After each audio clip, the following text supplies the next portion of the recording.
Quando surge família palestina, seja bem-vindo a mais um vídeo aí do canal. Então quem puder, já deixa aquele like e se inscreve, né? Se puder também, claro, se curtiu o conteúdo, ativa o sininho, que você não perde nada que passa aqui no Terceira Academia, né? Ontem o Palmeiras ganhou do Botafogo de 1-0, né? Lá no Newton Santos. E eu sempre gosto de trazer opiniões das visões parecidas com a que eu tive no jogo, ou que posso expressar melhor. Ontem a gente fez um pós-jogo bacana, resenhamos, vimos a opinião do Donati, vimos a opinião do Rick. Hoje eu trago nesse vídeo curto aqui a opinião do Thiago Leifert, que é um cara que eu acho que tem uma imparcialidade, comenta bem e tem uma boa visão dos jogos, né, rapaziada? Então vamos de comentários aqui do Thiago Leifert, que ele fez hoje na live dele hoje pela manhã, certo, rapaziada? Então vamos escutar um pouquinho o que o Thiago falou e depois a gente disserta e debate algo aí sobre aí, comenta algo em cima. Posso entrar em Palmeiras e Botafogo? Vamos falar do Verdão, que já 10h10 da manhã, crise, muito tempo sem ganhar 3 pontos. Eu estava já há semanas defendendo o Palmeiras do Abel. Eu já estava há semanas dizendo que não havia crise, que a crise era fictícia, que esse negócio de Palmeiras podia jogar mais, que é a opinião do Canedo, que eu discordava. Eles foram vice-campeões brasileiros no ano passado, perderam para um Botafogo super alavancado financeiramente, perderam a Libertadores para o Botafogo, perderam a Copa do Brasil para o Flamengo, perderam para os campeões, perderam a Copa do Mundo de Clubes para o Chelsea, não fizeram uma Copa do Mundo ruim, muito pelo contrário, fizeram boas partidas, a bola não entrou contra o Porto, mas aí perdeu pro campeão. Mas está sempre ali, está sempre na briga, sempre em cima. Ontem o Botafogo... É algo que eu também gosto de comentar e gosto de frisar bastante, que o Palmeiras sempre tá em cima. É lógico. Vai ganhar? Sempre? Não sabemos. Gente, o futebol do Palmeiras hoje é imprevisível. Mas uma coisa é certa, o Palmeiras sempre vai ser competitivo. Jogando bem ou jogando mal, mano. Teve de fazer alguns sacrifícios, porque vai ter um jogo na altitude e é a primeira vez que a família Ancelotti vai passar por isso. Quero muito ver a entrevista de David Ancelotti depois de jogar na altitude de Quito pela primeira vez. Ali na Europa, viagemzinha de 2 horas no máximo, na maioria dos jogos 700 metros de altitude. Quero ver como é que ele vai encarar, o que ele vai falar. Falar, pai, você não tem noção. E o pai diz, já joguei na Bolívia, já sei como a eliminatória, essa merda também. Então eu quero só ver como é que vai ser essa resenha dos dois sobre a altitude. Então o Botafogo teve de fazer sacrifícios. Mesmo fazendo sacrifícios, o Botafogo fez um belíssimo primeiro tempo. Jogou bem, jogou melhor do que o Palmeiras. O Palmeiras está fazendo ajustes, o Abel está tentando achar um time depois da saída do Rios e do Estevão. A escalação com Flaco e Vitor Roque funciona, né? Acho que o Vitor Roque tá jogando bem. Ele não é centroavante, eu discordo do Bruno Pet e concordo com o Canedo, eu não acho que ele seja centroavante. Aí ontem arriscou com o Felipe Anderson, talvez tente fazer alguns outros ajustes, que o time ficou muito exposto, tomou muita bola. E aí, de novo, a gente volta pro assunto do início da live, chat, que é o quanto o futebol de alto nível entre grandes times é um negócio sensível, é um negócio de detalhe, é um negócio de centímetros, e o centímetro às vezes decide a tua vida, a crise, o teu emprego. Eu queria que vocês revisitassem na mente de vocês o jogo de ontem e lembrassem como foi o lance do Joaquim Correa, que é uma boa jogada do Botafogo, e ele sai na cara do Everton pelo meio da área. Corta para o lance do Felipe Anderson. Belo passe do Vitor Roque. Felipe Anderson é muito inteligente no jogo de corpo, deixa a bola quicar na barriga dele, né, para ganhar na frente, ganha na velocidade, jogadaça do Palmeiras, e ele sai na cara do John pelo meio da área. Se você pausar na tua mente agora esses dois lances, o Joaquim Correa e o Felipe Anderson estão exatamente na mesma posição e o goleiro está exatamente na mesma posição. O Correa erra, porque o Everton defende, faz uma defesaça, e o Felipe Anderson acerta. Salvou. Por 20 centímetros, o jogo foi completamente diferente. Por um momento de um jogador que não tem nada a ver com técnico. Exatamente, às vezes se colocam a culpa no Abel em algumas questões, em alguns jogos que a gente perdeu. Por exemplo, o jogo de ida contra o Corinthians na Copa do Brasil. A gente toma um gol de pura desatenção do Gustavo Gomes, desatenção ou falta de malandragem do Sousa de não bloquear o Garro a cobrar a falta rápido. Erro do juiz no gol de impedimento, o rodízio, o excesso de faltas que o Wilton deixou com que o jogo descambasse. O Ranieri fez no mínimo umas 4 faltas para cartões amarelos.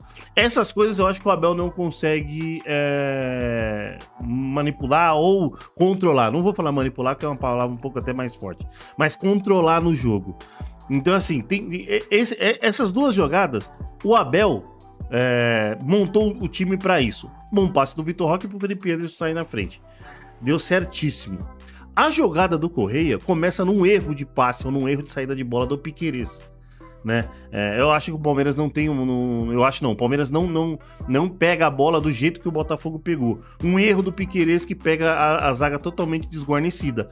O Kelvin por dentro da lateral, por dentro da grande área, então dava muita condição ali pro Joaquim Correia. E o milagre do Everton, mano. O Everton fez um milagre onde falam que ele não é milagreiro e ontem ele fez.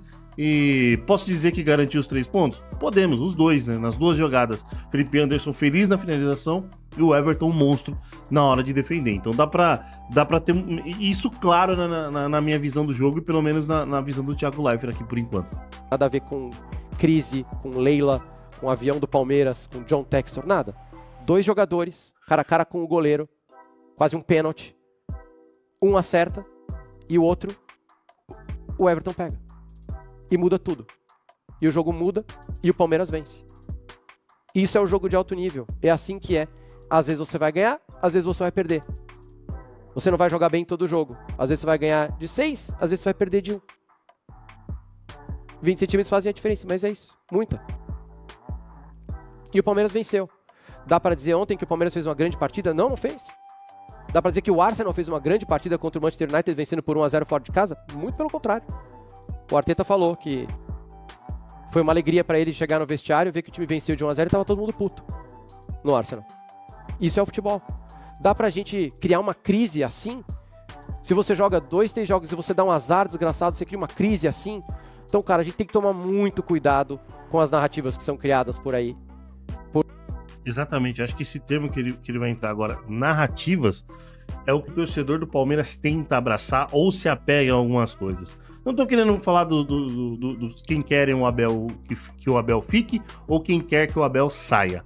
Mas a gente tem que se preocupar ou pelo menos filtrar muito as narrativas que colocam em torno do Palmeiras. A gente sabe como que é a imprensa, a gente sabe como que a imprensa às vezes tendencia alguma manchete, algum slogan de alguma matéria para outros times de uma forma completamente diferente.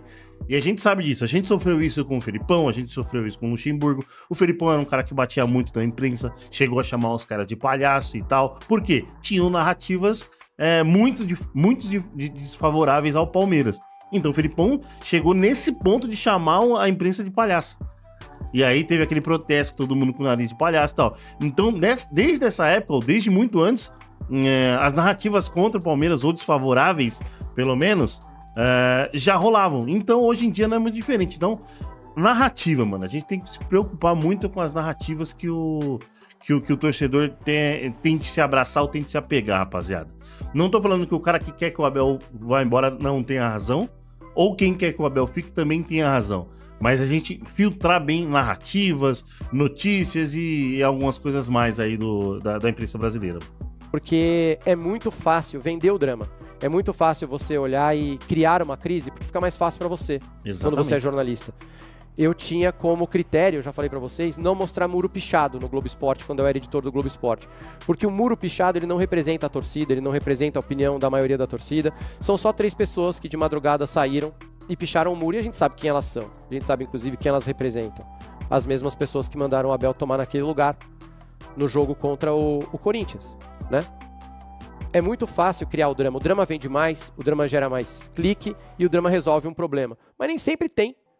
Nem sempre tem assunto. Nem sempre é assim. Então, hoje, é justo você criar uma crise no Botafogo depois do jogo de ontem? Claro que não, meu. E é justo você dizer também que o Palmeiras fez uma partidaça ontem? Não, não é. Eu acho que a vitória do Palmeiras ontem é muito gigante. Aí, se a gente for para uma página 2 do futebol apresentado, a gente vai encontrar alguns erros e etc. Então, acho que assim, é uma partida ok para um resultado gigantesco. Foi só 2 times grandes jogando juntos e coisas acontecem. O Abel deu uma boa entrevista coletiva depois do jogo de ontem. O Abel tá muito magoado com vocês. E aí vai entrar na partida coletiva, onde a gente falou bem ontem no pós-jogo também, né? Fala do contrato do Al-Saad, eu acho que esse é um assunto para outro vídeo, outra live, falar da coletiva do Abel separada, né, rapaziada? Então é isso.